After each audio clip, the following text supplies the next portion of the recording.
On reprend s'il vous plaît. On a eu un problème de connexion. Est-ce que vous êtes là? Est-ce que vous m'entendez? On reprend le cours. Oui. Alors, on a dit que la spectroscopie de masse est une technique analytique de séparation.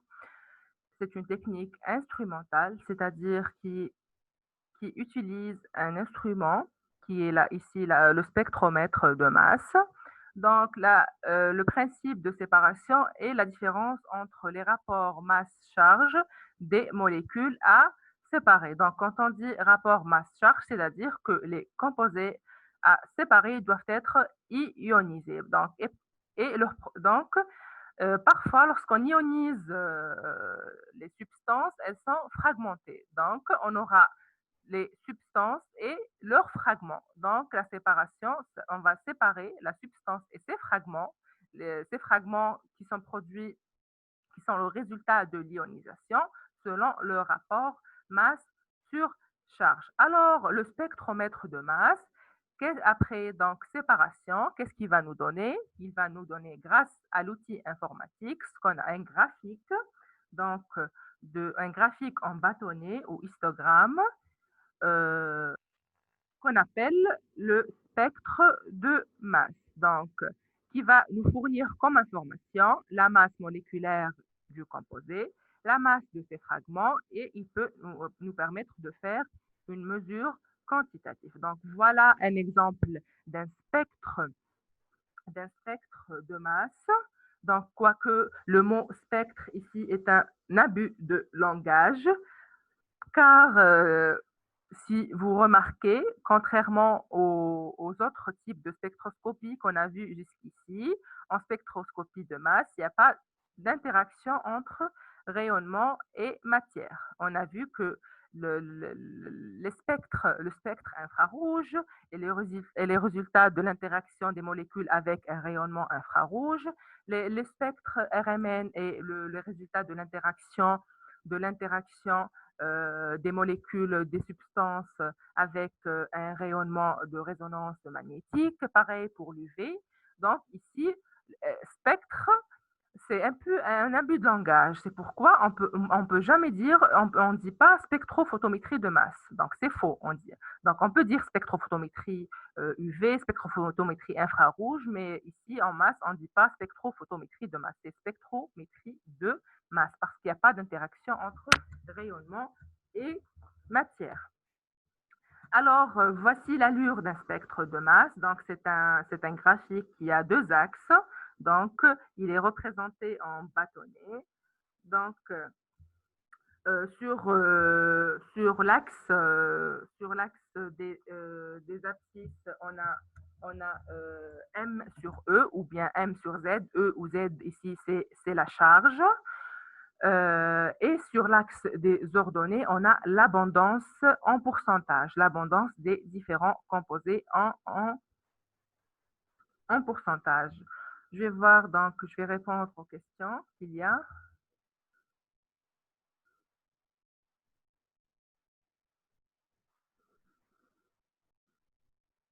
Le son, est-ce que vous êtes en train de voir la planche du RMN?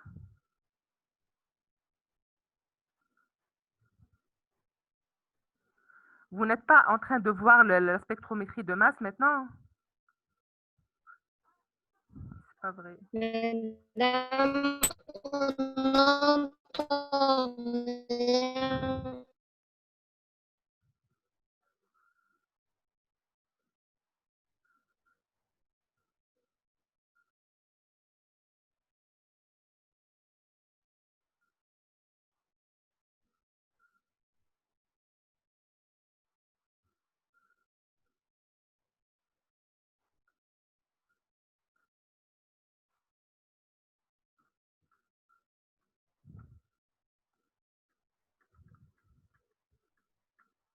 Et maintenant, qu'est-ce que vous voyez maintenant?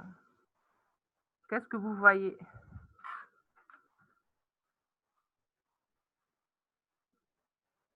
Qu'est-ce que vous voyez maintenant?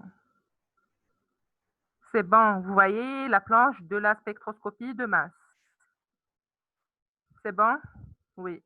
Alors, on reprend. On a dit que la spectroscopie de masse est une méthode analytique de séparation. C'est une méthode instrumentale, c'est-à-dire qui est appliquée grâce à un instrument qui est, dans ce cas, le spectromètre de masse. Voici à quoi ressemble un spectromètre de masse, ici, dans la planche de Gart. C'est un spectromètre de masse.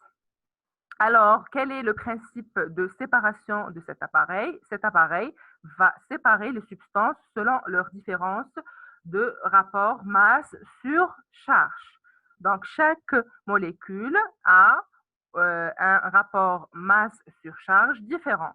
Donc, c'est sur ce principe que sera faite la séparation. Étant donné que la séparation se fait selon le rapport masse sur charge, donc ceci implique que les molécules doivent être ionisées. Donc, uniquement les molécules ionisées sont séparables ou visibles par la spectrométrie de masse. C'est la condition requise pour la séparation. Donc, parfois, lorsque les substances sont ionisées, elles sont fragmentées, elles sont cassées. Donc, qu'est-ce qu'on aura à la fin? Donc, dans le spectre, on aura des substances, des molécules entières et des fragments de cette molécule qui seront séparés selon le rapport masse sur charge. Donc, le spectromètre de masse va fournir donc comme réponse, grâce à l'outil informatique, ce qu'on appelle un spectre de masse. Un spectre de masse. Donc, un spectre de masse, c'est un graphique en histogramme, en bâtonnet. C'est un graphique en bâtonnet. Donc, voici un exemple. Dans l'axe des ordonnées, donc, on a l'abondance relative en pourcentage et sur l'axe des abscisses, on a le rapport masse sur charge, M sur E ou M sur Z. E, c'est Z et c'est la charge. Ici, c'est le spectre de masse du 1-phényl de propanol. Donc, on voit qu'il y a plusieurs amas de pics. Donc, ces pics sont ceux de cette substance et des fragments de cette substance. Donc, en général, donc le pic le plus intense, donc le pic le plus intense du spectre est appelé pic de base. Est appelé pic de base. C'est le pic du fragment le plus abondant, le plus stable des fragments de cette molécule. Donc, c'est par rapport à lui qu'on va faire les calculs. Et en dernier, donc le pic qui a la valeur la plus élevée, c'est généralement le pic moléculaire, c'est-à-dire le pic de la le pic de la molécule qui contient tous les atomes, donc de la molécule non fragmentée. Je vais voir est-ce qu'il y a des questions.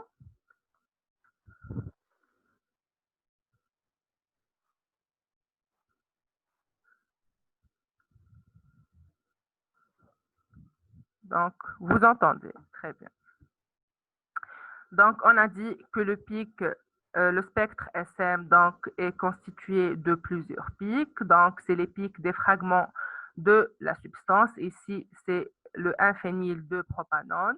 Donc, les pics, on a deux pics spécifiques dans un spectre de masse. On a le pic le plus intense ici qui est appelé pic de base.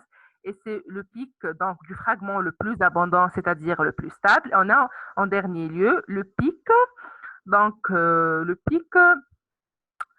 moléculaire, c'est-à-dire le pic de la molécule entière qui n'a pas été fragmentée.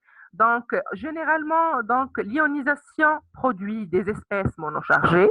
L'ionisation produit des espèces monochargées, c'est-à-dire qui ont une seule charge, et c'est généralement des charges positives. Donc, l'ionisation produit généralement des cations monochargés. Donc, Z est dans la plupart des cas égal à 1. E ou Z est dans la plupart des cas est égal à 1. Donc, c'est le cas ici du 2-phényl propanol, donc lorsqu'il est ionisé. Donc, Z est égal à 1 et voici ici le rapport M sur Z.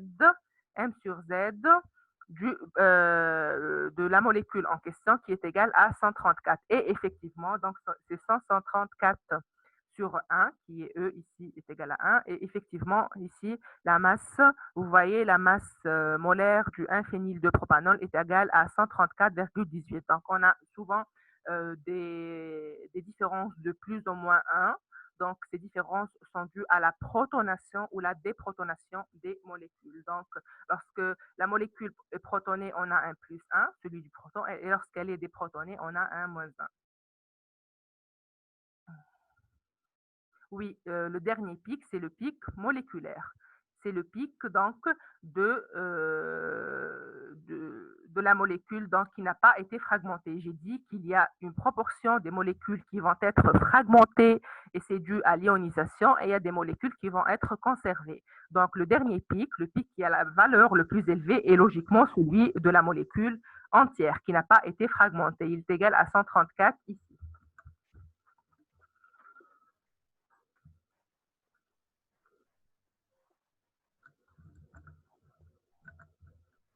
Donc, on continue. Donc, principe de la spectrométrie de masse, la spectroscopie de masse, la masse moléculaire est déduite du rapport M sur Z du pic moléculaire dans le spectre. On vient de dire ça. Celui-ci correspond à un ion qui contient tous les atomes de la molécule étudiée. C'est un ion.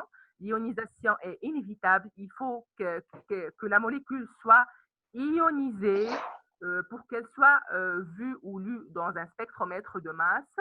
Donc, sans qu'il y ait rupture de liaison, c'est-à-dire que la molécule ici a conservé tous ses atomes.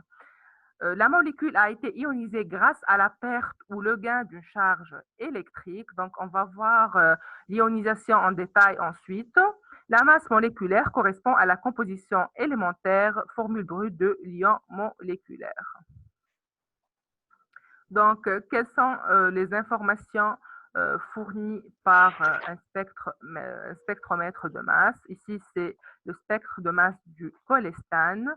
Donc, elle permet de calculer la masse moléculaire du composé en question. Ça permet aussi donc, de calculer la masse moléculaire de ces différents fragments. Elle nous permet de faire une analyse quantitative. Un spectromètre de masse aussi permet de reconstituer une partie de structure. Donc, la spectrométrie de masse est utilisée donc, pour déterminer la structure de composés inconnus. Donc, quelle est l'unité de mesure donc, de la masse molaire? C'est le Dalton, où 1 Dalton est égal à 1,66 fois 10 puissance moins 27 kg. Donc, maintenant, on va voir donc l'appareillage. Donc, pour produire un spectre de masse, il faut, on a dit, qu'est-ce qu'il faut? Allô, vous m'entendez? Donc, pour produire un spectromètre de masse, qu'est-ce qu'il faut? Il faut que les substances soient ionisées. Donc, il y a un dispositif dans lequel va une partie de l'appareillage dans laquelle va se produire l'ionisation et par conséquent la fragmentation. Donc, il y a la deuxième partie qui doit faire l'analyse et la séparation des substances ionisées selon le rapport masse sur charge. Ensuite, on a les détecteurs et enfin un outil informatique, bien sûr, pour fournir les spectres. Donc, un spectromètre de masse doit assurer les opérations suivantes. Volatiliser, séparer les molécules les unes des autres. On passe de l'état de matière condensée à un état gazeux, oui. Donc, pour qu'on soit d'accord, donc les substances doivent être à l'état gazeux. Et un spectromètre de masse, donc en général, travaille sous vide, donc sous vide très poussé. Donc, on peut étudier les 3 états de matière, l'état gazeux, solide ou liquide, mais donc si la matière est gazeuse à l'origine, donc il n'y a pas de problème. Si elle est solide ou liquide, le spectromètre donc, va la volatiliser. Donc, ensuite, ioniser, transformer les molécules en ions. Donc, et enfin, mesurer le rapport masse-charge sur laquelle va se produire la séparation.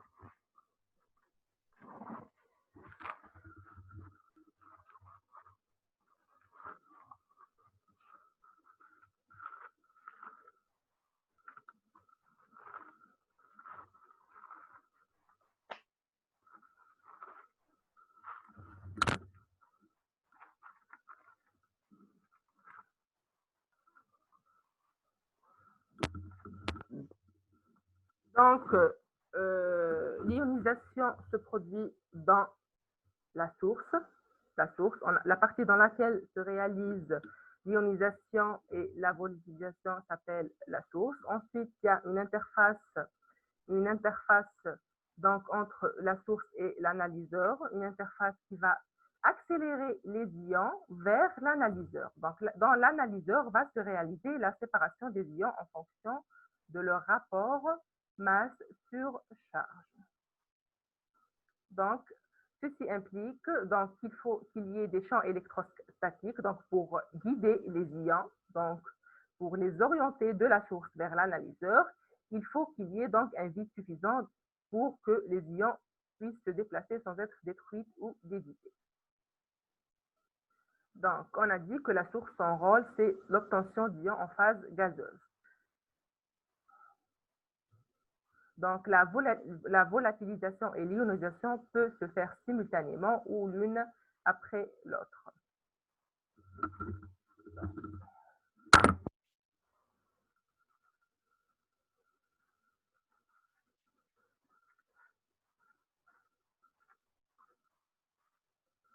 Donc,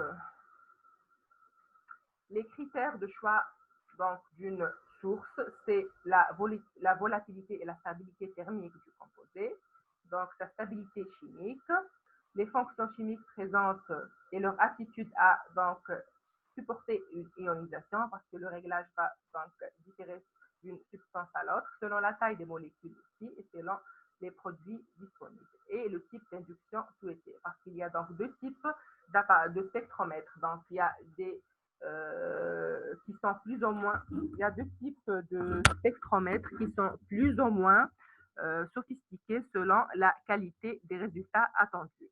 Donc, on a plusieurs formes. Il y a des spectromètres qui sont imposants et assez sophistiqués, et il y en a d'autres qui sont plus petits et qui sont le plus souvent liés à des chromatographes, c'est-à-dire qu'il y a des spectromètres de masse qui sont utilisés comme détecteurs en chromatographie liquide ou en chromatographie gazeuse. Donc, ces spectromètres sont plus petits par rapport à ceux aux spectromètres qui sont individuels, c'est-à-dire qu'ils ne sont pas utilisés comme moyen de détection en chromatographie. Donc, il y a certainement un compartiment pour introduire les échantillons, un compartiment pour l'ionisation et la fragmentation qu'on appelle la source, et une partie pour la séparation et la détection qu'on a appelée analyseur, et une partie pour l'enregistrement et le traitement des données.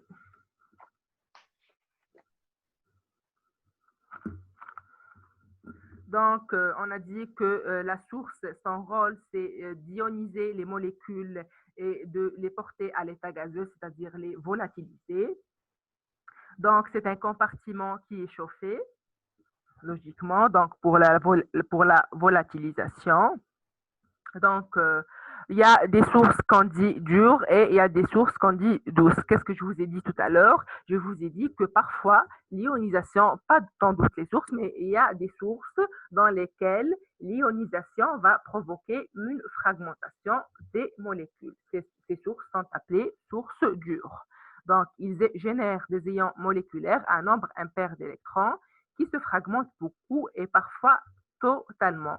Contrairement aux sources douces qui génèrent des ions moléculaires à nombre pair d'électrons relativement stables, c'est-à-dire qui ne provoquent pas beaucoup de fragmentation. Donc, automatiquement, les sources dures vont nous permettre de calculer la masse moléculaire du composé et de ses fragments parce qu'elles provoquent une fragmentation et une mesure du quantité. La même chose pour les sources douces, donc la même chose, sauf qu'ils ne permettent pas de calculer donc les masses moléculaires des fragments parce qu'il n'y a pas de fragments.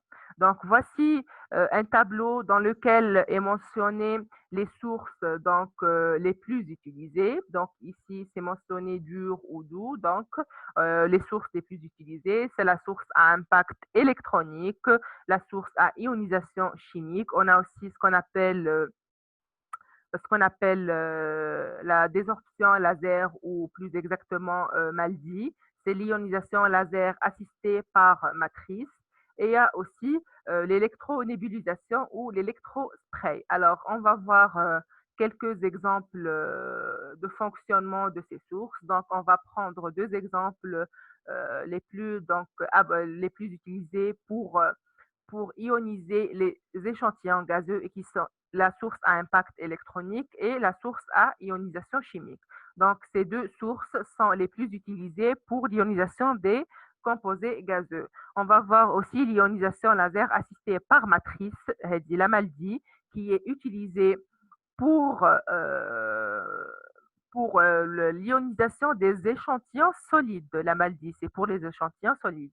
Et il y a l'électronébulisation qui est utilisée pour les échantillons liquides, c'est-à-dire que c'est la méthode d'ionisation quand on dit liquide, donc on va réfléchir à la chromatographie liquide. C'est le procédé utilisé pour l'ionisation dans les spectromètres qui sont utilisés comme moyen de détection dans la chromatographie liquide. Est-ce que vous suivez? Vous n'avez pas de questions? Donc, la source à impact électronique, on va commencer par la source à impact électronique. Donc, les électrons sont accélérés par une différence de potentiel de 70 volts environ et l'impact de ces électrons avec les molécules organiques gazeuses provoque une ionisation. Donc, on va voir ici, donc, vous allez mieux comprendre avec ce schéma. Le dernier point de chromato. J'ai dit, Amel, que l'électronébulisation est le procédé d'ionisation utilisé dans les spectres de masse qui sont liés ou couplés à la chromatographie liquide, parce que c'est une méthode d'ionisation des échantillons à l'état liquide. Donc, on reprend maintenant, on va voir quelques exemples d'ionisation. On va voir l'ionisation à impact électronique. Voici à quoi ressemble donc la chambre d'ionisation à impact électronique. Ici, on a l'entrée de l'échantillon M, on a l'entrée de l'échantillon. Donc ici, c'est la sortie de l'échantillon vers l'analyseur. Donc, on a une source d'électrons. On a une source d'électrons, des électrons qui vont bombarder les molécules pour les ioniser. Donc, on a une source d'électrons qui est un filament de rhénium ou de tungstène chauffé. Ici, c'est un filament de tungstène ou de rhénium chauffé. Donc, on a une anode ici, donc qui va assurer un flux d'électrons continu. Et on va donc appliquer une différence de potentiel, bien sûr, pour donner une énergie cinétique aux électrons. Donc, qu'est-ce qui va se passer ici? Les molécules vont entrer dans la chambre d'ionisation.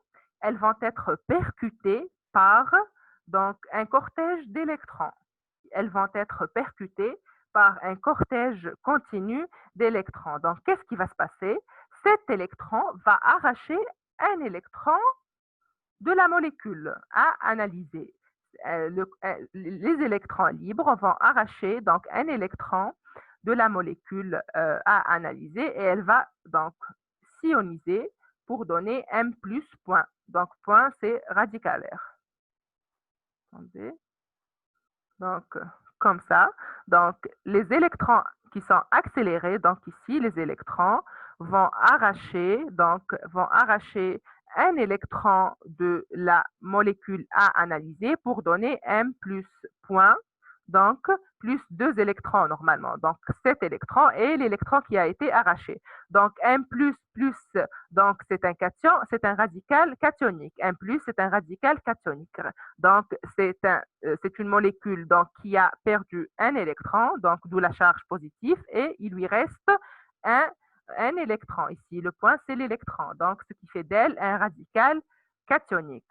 Donc, c'est la méthode la plus utilisée donc, pour ioniser les échantillons gazeux et c'est celle qui donne le plus grand nombre de fragments. Donc, quand on dit que c'est celle qui donne le plus grand nombre de fragments, c'est-à-dire que c'est une source très dure. Donc, Est-ce que c'est clair pour la source à impact électronique? Comment se fait donc comment se fait l'ionisation? Par impact électronique, donc elle va nous produire des cations, généralement donc dans 99% des cas, c'est des cations monochargés, c'est des M+. Oui. Alors on passe au deuxième type donc d'ionisation, qui est l'ionisation chimique. Donc, qui est l'ionisation chimique. Elle ressemble beaucoup à l'ionisation à impact électronique et elle se réalise dans une enceinte similaire à donc l'ionisation électronique à un détail près. Il y a une seule différence entre les deux, c'est que dans l'ionisation électronique, donc c'est les électrons libres qui vont venir arracher l'électron directement du composé à séparer.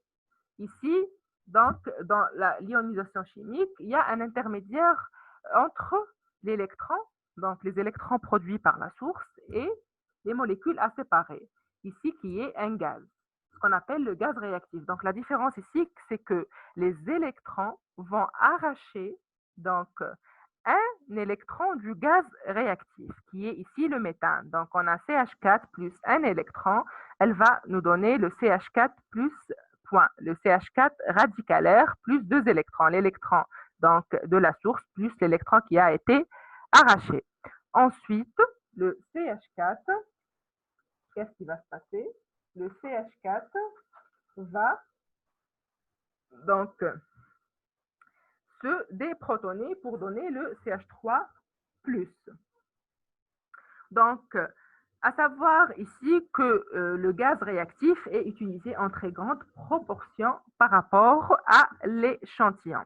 Donc, qu'est-ce qu'on aura à la fin de la première étape qui est l'ionisation du gaz réactif? On aura deux types, on aura deux types de molécules. On aura le CH4+ et le CH3+. Alors, le CH4+ et le CH3+ produits donc par l'ionisation du gaz réactif vont réagir avec les molécules de gaz nouvellement arrivées, vont réagir avec les molécules de gaz nouvellement arrivées qui ne sont pas ionisées. Donc, pour produire le CH5+, qui est un composé à caractère acide, et pour produire le C2H5+. Donc, première étape, c'est l'ionisation du gaz réactif, donc production possible de deux espèces, le CH4+ et le CH3. Donc, à leur tour, ils vont réagir avec les molécules de gaz nouvellement arrivées pour former les ions réactifs, c'est-à-dire les ions qui vont réagir avec les molécules à séparer. Donc, une fois les ions réactifs sont formés, ils vont réagir avec le M, qui est la substance à séparer. Donc, on a dit que le CH5+ est un composé à caractère acide, c'est un acide de branche tête. Donc, qu'est-ce qu'il va faire? Il va céder, un proton à M. Il va céder un proton à M, qui est la substance à séparer pour former le MH+. Donc, il y a une deuxième réaction possible donc, de se produire, mais qui est très, très négligeable par rapport à la première réaction ici. Il y a production possible de MC2H5+, c'est-à-dire que les C2H5+ produits vont s'additionner à un M pour former ce qu'on appelle un aduit. Un aduit, donc, c'est quoi? C'est le produit d'addition de M et de C2H5+. Donc, à la fin de l'ionisation chimique, qu'est-ce qu'on a? On a production de deux espèces cationiques monochargées, qui est le MH+, et le MC2H5+. C'est ces deux espèces-là qui vont être donc séparées dans l'analyseur. Donc, c'est à peu près la même chose que l'ionisation à impact électronique, sauf qu'il y a un intermédiaire qui est le gaz réactif. Voici un schéma de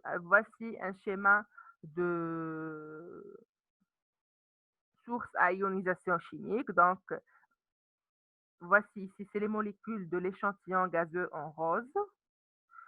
En vert, c'est les molécules à séparer. Donc, ici, en bleu, c'est le faisceau d'électrons. Donc, qu'est-ce qui va se passer? Les molécules de l'échantillon gazeux vont être donc attaquées par les électrons pour produire les espèces réactives. Ensuite, ils vont interagir avec qui? Avec les molécules à séparer, donc pour produire des espèces chargées qui seront séparées.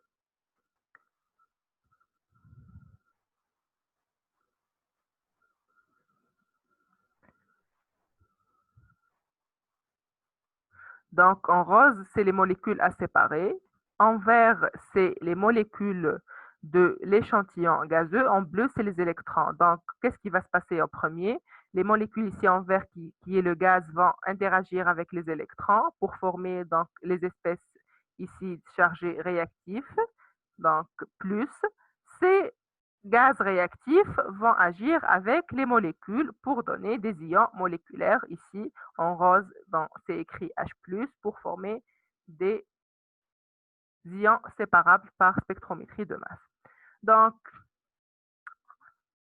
ces deux méthodes précédentes, on avait dit que c'est des méthodes qui sont appliquées pour les échantillons gazeux. Maintenant, on va voir une autre méthode qui s'appelle donc la MALDI, l'ionisation laser assistée par matrice, donc qui est une méthode d'ionisation des échantillons solides.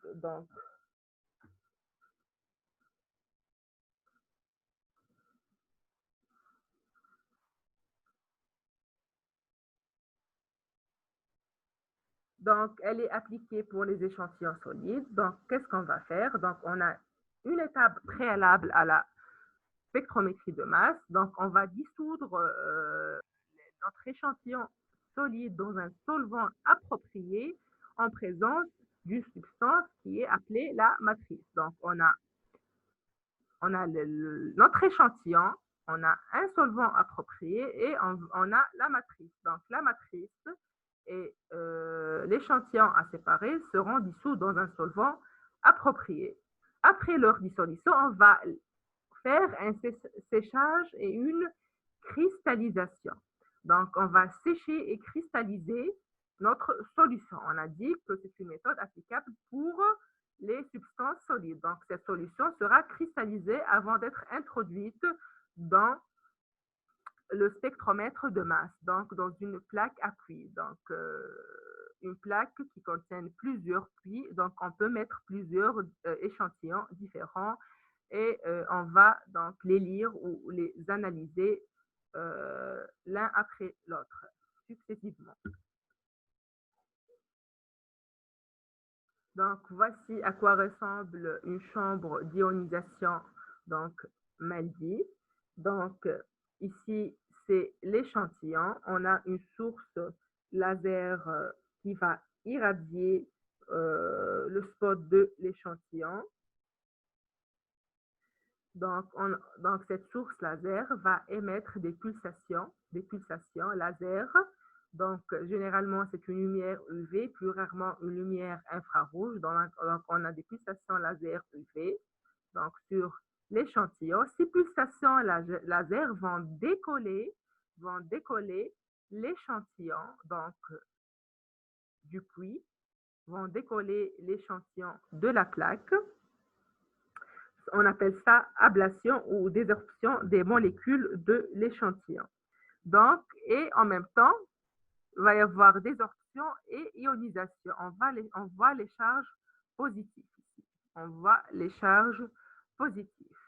Donc, une fois désorbées et ionisées, les molécules à séparer qui sont représentées en vert ici vont se détacher de la matrice. Ici, c'est un mélange matrice-échantillon. La matrice est en rose, l'échantillon est représenté en vert. Donc, on a des pulsations laser qui vont décoller donc la matrice plus l'échantillon du support dans laquelle ils ont été déposés. Ensuite, il va y avoir ionisation et enfin séparation, donc des ions moléculaires à séparer de la matrice qui est utilisée en très grande abondance. On a à peu près 1000 molécules de matrice par une molécule de l'échantillon à analyser. Et enfin, il va y avoir une accélération vers l'analyseur. Une accélération toujours donc, en utilisant une différence de potentiel. Voici donc, c'est généralement, on a dit que ici c'est la source laser, on a dit que c'est généralement une lumière UV, rarement une lumière infrarouge. Donc la désorption va se faire donc avec des pulses de 3 à 10 nanosecondes. Donc l'énergie du faisceau UV va provoquer la désorption, l'ablation de l'échantillon et de la matrice du support.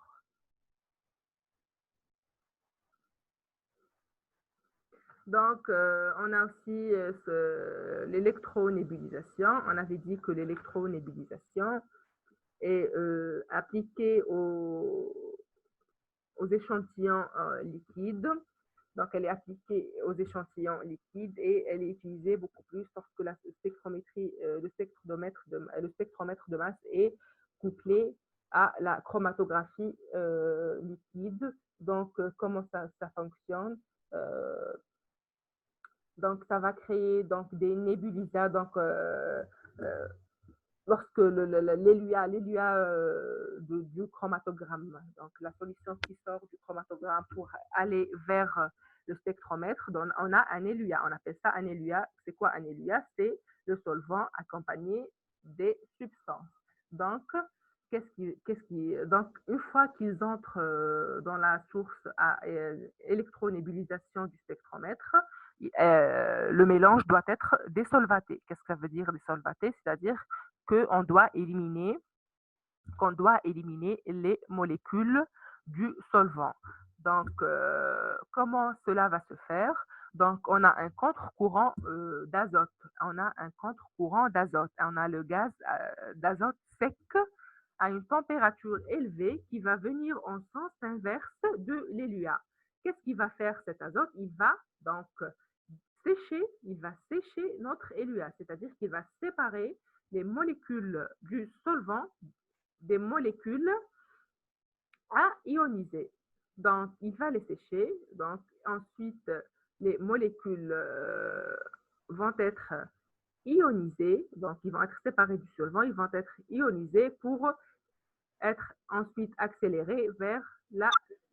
Donc, maintenant, on est arrivé à la dernière partie donc, de l'appareillage d'un spectromètre de masse, c'est l'analyseur. Donc, une fois les molécules obtenues, une fois les ions obtenus, il va falloir les analyser pour les séparer. Donc, on a terminé la première étape qui est l'ionisation des molécules. Donc, on a obtenu ce qu'on a voulu, on a obtenu des ions. Maintenant, ces ions doivent être donc, séparés. Pour cela, on va mesurer donc, le rapport masse sur charge. Donc, l'analyseur est une partie de l'appareil où règne un vide suffisant pour que le libre parcours moyen des ions soit supérieur à la distance parcourue dans l'appareil pour atteindre le détecteur. Donc, les détecteurs, donc les analyseurs les plus communs, on a le B, la déflexion par champ magnétique, c'est l'analyseur le plus ancien. On a le Q qui est le filtre quadripôle. On a aussi l'analyseur à piège à ions ou bien ion trap. On a le TOF qui est le mesure time of flight, c'est le mesure du temps de vol, et on a enfin le FTIC-TR, la résonance cyclotronique d'ions à transformer de Fourier. Donc, mais les plus utilisés, c'est le quadripôle et le TOF. Les analyseurs les plus utilisés, c'est le quadripôle et le TOF. On va voir comment ça fonctionne.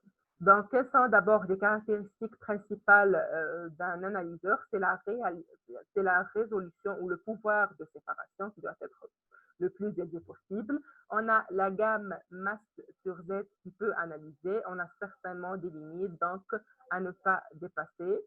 Donc, ça peut pas, un détecteur donc, ne peut pas mesurer absolument tous les rapports masse-charge. On a des intervalles.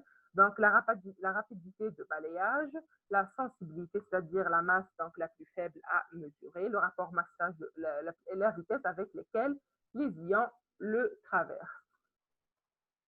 Donc, on a le quadripôle, on voit que c'est le plus limité, donc le plus limité des analyseurs. Donc, il a la plus faible résolution et la plus faible gamme masse sur Z, mais c'est le plus utilisé parce que c'est le plus simple et c'est le moins cher. Donc, on va voir son principe de fonctionnement. Est-ce que vous faites la sieste ou vous me suivez? J'ai l'impression que vous faites la sieste. Je n'ai pas d'interaction. Allô, vous êtes là? Donc, l'analyseur, est-ce que vous m'entendez?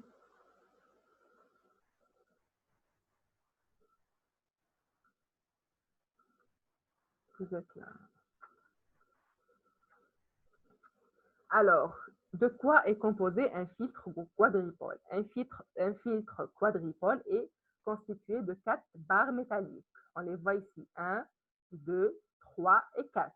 Donc, chaque 2 barres métalliques constitue un couple d'électrodes. Donc, on a 2 couples. Donc, chaque couple est constitué de 2 électrodes de signe opposé. Donc, qu'est-ce qu'on va faire? On va appliquer 2 tensions. Une tension continue et une tension alternative. Est-ce que vous connaissez c'est quoi une tension continue et une tension alternative?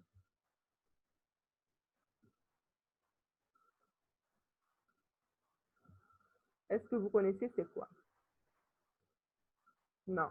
Alors, une tension continue, donc c'est une différence de potentiel qui ne change pas au cours du temps et qui peut être mesurée par un voltmètre. Donc, la différence de potentiel appliquée, donc, qui ne change pas.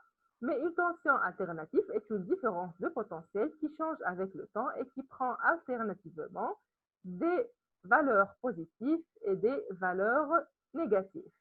Donc, la continue, elle ne change pas, l'alternative, elle change et elle prend donc successivement une fois une valeur positive, une valeur négative, une valeur positive et une valeur négative. Donc, sous l'effet d'un champ électrique, donc les ions vont avoir un trajet oscillant, comme ça. Comme vous le voyez ici en bleu, c'est un trajet oscillant qui varie selon les charges et les masses. Donc, le filtre quadripôle, c'est deux couples d'électrodes. Donc, une fois arrivés, les ions, donc, ils sont chargés. Donc, ils vont s'influencer par le champ électrique appliqué et par la charge des électrodes. Donc, chaque ion va avoir une trajectoire différente de l'autre. Donc, elle va prendre un temps différent pour passer à travers ce quadripôle. Donc, quels sont les avantages du quadripôle? Il est peu coûteux, il est sensible et il peut être utilisé en GCMS, c'est-à-dire qu'un spectromètre de masse qui a un quadripôle comme analyseur peut être couplé à une chromatographie gazeuse pour des fins détectives, pour une détection. Les inconvénients, on a vu qu'il a la plus faible, il est limité en résolution et en masse. Il est limité en résolution et en masse, c'est-à-dire donc on n'a pas une large gamme de masse à mesurer. Mais on peut pallier à ce problème. Donc, il y a un moyen pour pallier aux inconvénients du quadripôle et qui est quoi? Qui est le couplage de plusieurs analyseurs, c'est-à-dire on va mettre une série de quadripôles. On ne va pas utiliser uniquement un seul, mais plusieurs quadripôles. 2, 3, 4 quadripôles, donc qui vont faire de sorte une augmentation de la résolution et une augmentation donc de la gamme des masses à mesurer. Donc le quadripôle, il fait l'affaire parce qu'on peut pallier à ces inconvénients en couplant plusieurs quadripoles. Donc, il est possible de coupler plusieurs analyseurs en utilisant le pouvoir séparateur de chaque analyseur. Donc, il faut noter aussi qu'on peut donc faire une série d'analyseurs différents. On n'est pas obligé de mettre en série des analyseurs du même type. On peut mettre une série d'analyseurs différents. Donc, maintenant, on va voir les analyseurs à temps de vol ou le TOF. Donc, la séparation est basée sur des calculs liés à l'énergie cinétique des ions qui vont voler tout au long du type du vol. Donc, c'est comme son nom l'indique, c'est la mesure du temps de vol. C'est-à-dire qu'on a un tube dans lequel les ions vont voler et on va les séparer selon le temps qui ont de vol mis dans ce tube. Donc, on dit qu'on peut mesurer je vais vous donner un exemple donc pour mieux comprendre. On dit qu'on peut mesurer la masse d'une balle de baseball si on connaît donc si on connaît la vitesse avec laquelle on l'a lancée. Donc, si on connaît la vitesse avec laquelle on a lancé une balle de baseball et si on compte donc le temps qu'elle a mis pour arriver au sol, donc si on met un chronomètre, donc on va chronométrer le temps qu'elle a mis pour donc être au sol. Et si on connaît la vitesse avec laquelle on l'a éjecté, on peut calculer sa masse. C'est à peu près le même principe ici dans le temps, c'est dans la mesure du temps de vol. C'est-à-dire, donc, on connaît que l'énergie cinétique, c'est 1 demi m fois v au carré. 1 demi la masse fois la vitesse au carré. Et elle est égale à 1 demi la masse. La vitesse, on va la remplacer par L sur T. L, c'est la distance qui est ici la longueur du tube. Et T, c'est le temps que les ions ont mis pour traverser le tube. Et elle est égale à quoi? Elle est égale à Z fois V0. Donc, Z, c'est quoi? C'est la charge. Et V0, c'est la vitesse avec laquelle les ions ont pénétré le tube. Donc, si on veut calculer le rapport M sur Z, ce sera quoi? Ce sera 2. Donc, à partir d'ici, ce sera 2 V0 sur fois T au carré sur L au carré. Donc, V0, c'est la vitesse initiale, on la connaît. Donc, la longueur du tube, c'est une donnée, on la connaît aussi. Et le temps, on va le mesurer. Le temps de vol, time of flight, il est mesuré. Donc, à partir donc la vitesse, c'est une constante de l'appareil. La longueur du tube, c'est la même chose, c'est une constante de l'appareil. Il reste à mesurer le temps de vol, c'est-à-dire le temps qu'ont mis les ions à survoler ce tube. Donc, une fois qu'on a eu le temps de vol, on peut aboutir facilement au rapport masse sur charge, qui est différent, bien sûr, d'un ion à l'autre. Est-ce que vous avez compris le principe de fonctionnement du TOF?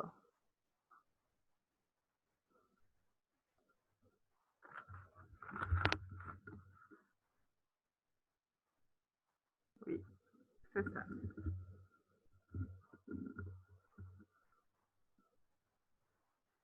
Donc, ici, c'est les couples sources-analyseurs disponibles dans le commerce. Donc, c'est les combinaisons possibles. Donc, ici, par exemple, l'ionisation à impact électronique et l'ionisation chimique peuvent être couplées au quadrupole, peuvent être couplées au TOF, peuvent être couplées à tout type de... Donc, non, ils peuvent être couplés au Q, BE, le TOF et le IT. L'ionisation chimique et électronique ne peut pas être couplée à l'FT et CR. Donc, la MALDI peut être couplée à la TOF, à l'IT et FT et CR et ainsi de suite. Ici, c'est les combinaisons possibles d'avoir dans le marché de différents analyseurs avec les différentes sources. Donc, lorsque plusieurs analyseurs se succèdent, on a dit qu'on appelle ça, c'est la spectrométrie de masse à plusieurs dimensions ou ce qu'on appelle la spectrométrie de masse en tandem. Donc, un premier analyseur sélectionne les ions avec un certain rapport masse sur charge. Donc, on purifie un ion présent dans un mélange d'ions qui peut être très complexe. L'ion purifié est alors fragmenté dans une seconde chambre de collision et un deuxième analyseur va analyser ces différents fragments. Donc, qu'est-ce qu'on va faire? On va sélectionner un ion Donc, à partir du premier analyseur, il va pénétrer dans une chambre de collision pour qu'il soit encore fragmenté et ces fragments vont pénétrer dans un deuxième analyseur. C'est la spectroscopie de masse en tandem. Donc, on peut arriver jusqu'à MS10, c'est-à-dire qu'on peut arriver jusqu'à 10 analyseurs couplés. Voici le principe de la spectroscopie en tandem. Donc, on a l'ion parent ou l'ion avec lequel, donc, présent en premier dans l'échantillon. Donc, qu'est-ce qui va se passer? Donc, il va être purifié, il va entrer dans une cellule de collision pour être fragmenté, ensuite dans un deuxième analyseur et enfin, il va être détecté donc, pour donner un spectre de masse. Donc, voici les analyseurs en tandem. Donc, on peut utiliser deux quadripoles, un quadripôle et un TOF, deux TOF, un ion à trappe.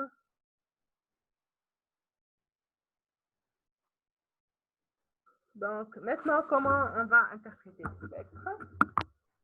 Donc, comment on interprète le spectre?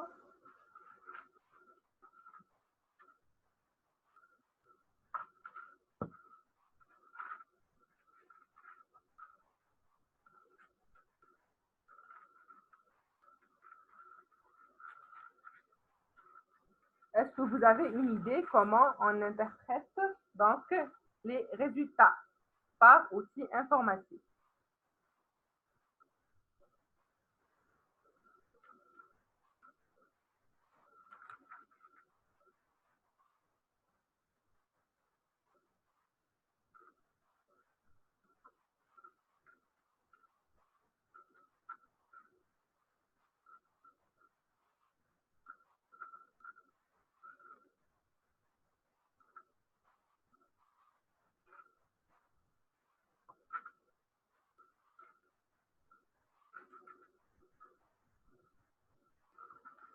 Donc, comment on interprète et comment on exploite les spectres par outil informatique? Donc, comme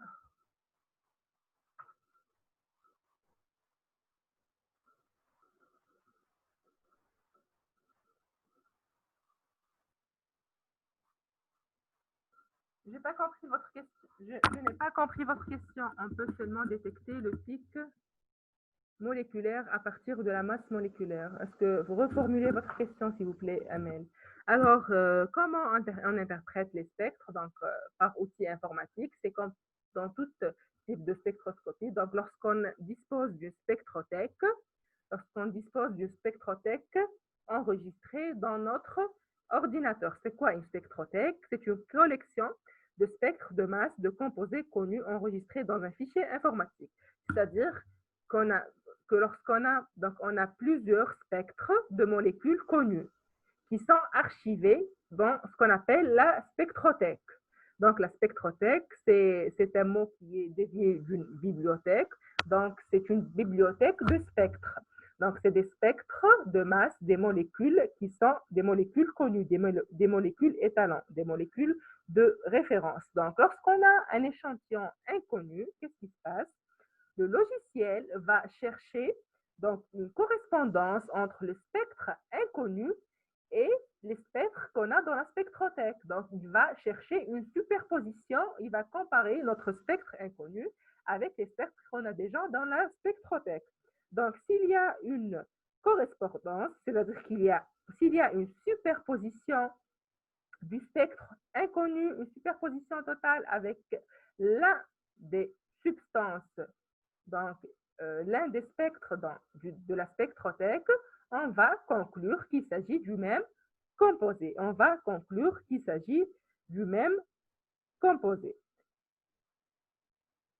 Est-ce que vous avez compris? Donc là, l'identification va se faire grâce à la spectrothèque, qui est une bibliothèque de spectres de composés connus, des composés de référence. Alors, à chaque fois qu'on introduit une nouvelle substance, le logiciel de l'ordinateur va chercher une éventuelle superposition avec l'un des spectres de la spectrothèque. Donc, lorsqu'il y a donc une superposition ou une correspondance, on va conclure qu'il s'agit de tel ou de tel composé. Donc, conclusion, la spectrométrie de masse est le secteur le plus dynamique de l'industrie analytique. C'est un très puissant outil d'identification. Elle a de nombreuses applications, sachant que les appareils peuvent être utilisés comme simples détecteurs en association avec les méthodes séparatives, avec la chromatographie ou l'électrophorèse, pour faire des analyses élémentaires isotropiques, trouver des formules empiriques et élucider les structures des composés organiques, et même maintenant devenir indispensable dans les domaines de la génomique et de la protéomique.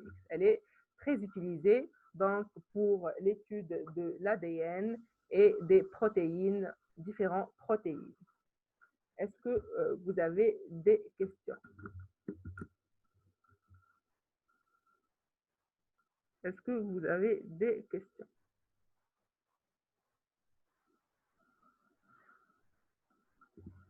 Alors, j'ai une question. Alors, s'il n'y a pas de superposition, supposons qu'on a une substance, donc inconnue. À la fin donc, de l'analyse, le logiciel a cherché une éventuelle superposition avec l'un des spectres et il a trouvé aucune superposition. C'est-à-dire qu'il s'agit d'une nouvelle molécule ou d'une molécule qui n'existe pas dans notre spectrothèque. Comment on va faire pour identifier cette molécule? Comment on va faire?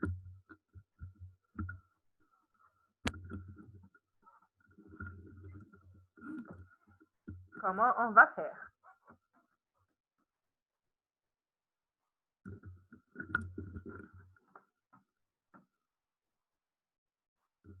Comment on fait?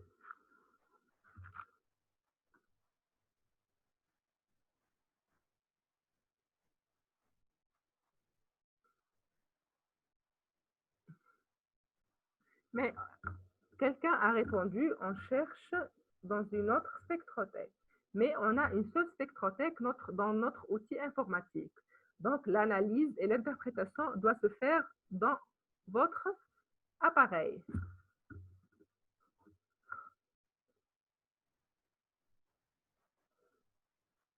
On change la méthode d'identification.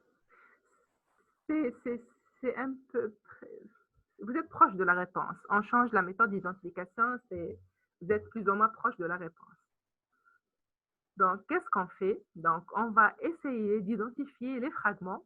On va essayer d'identifier ces fragments parce que la molécule a été fragmentée. Donc, on va essayer d'identifier ces fragments. Et pour les reconstituer, donc pour reconstituer les fragments et aboutir à la molécule entière, on va faire appel à d'autres méthodes d'identification pour compléter les informations qui vont nous permettre d'aboutir à la structure. Donc, quels sont les autres moyens d'identification qu'on peut utiliser, s'il vous plaît? Quelles sont les autres méthodes d'identification qui vont nous aider à déterminer la structure?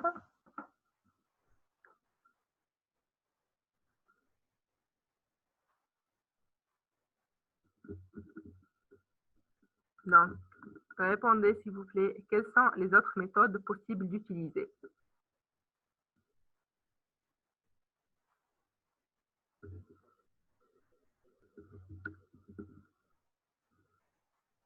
Oui, on peut utiliser l'RMN, très bien. Qu'est-ce qu'on peut utiliser aussi?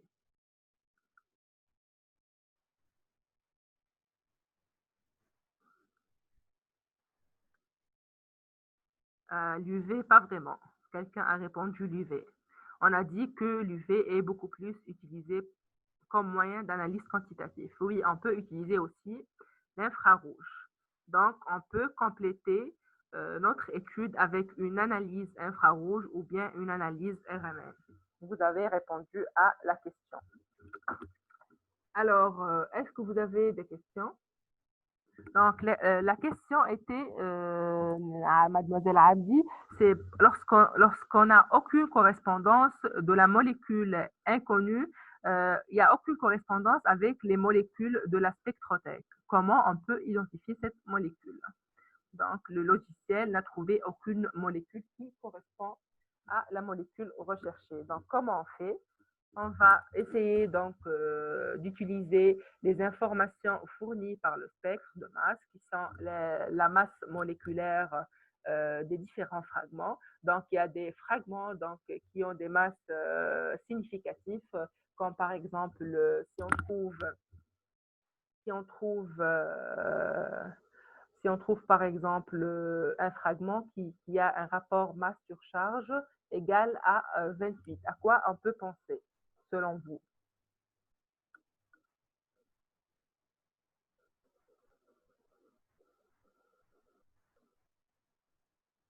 Il y a des masses qui sont très significatives. On peut les reconnaître facilement.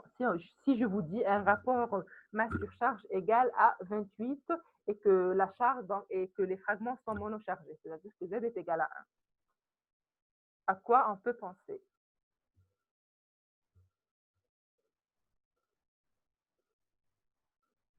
Allez, non, pas le N2.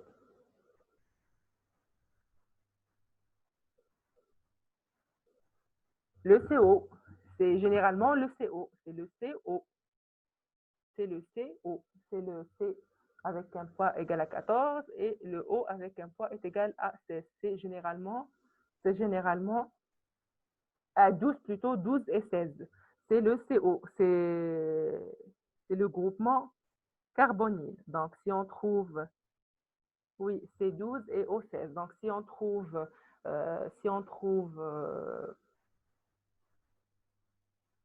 donc un radical pas un radical, pardon, un fragment qui se situe sur l'échelle des rapports masse-charge à 28, on peut penser à la présence d'éventuels donc, groupements carboniques.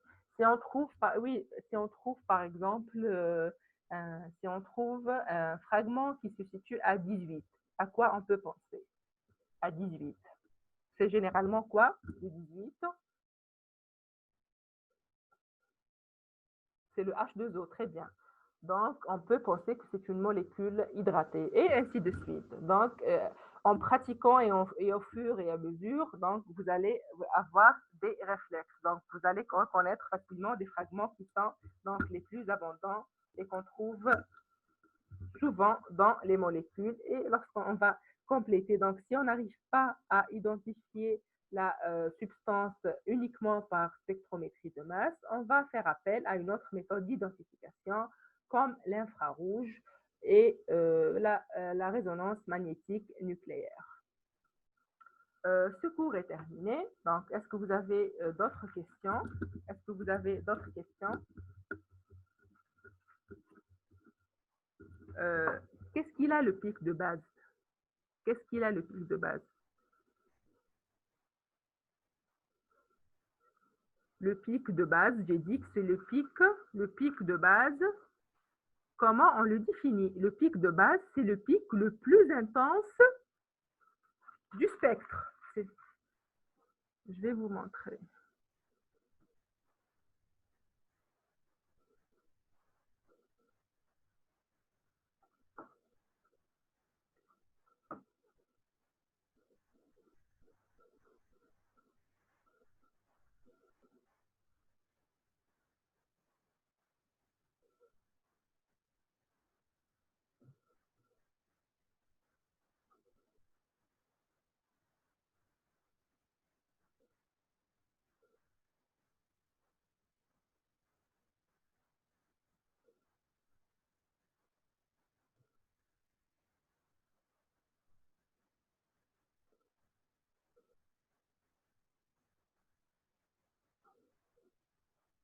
Alors, le pic de base ici, il est là.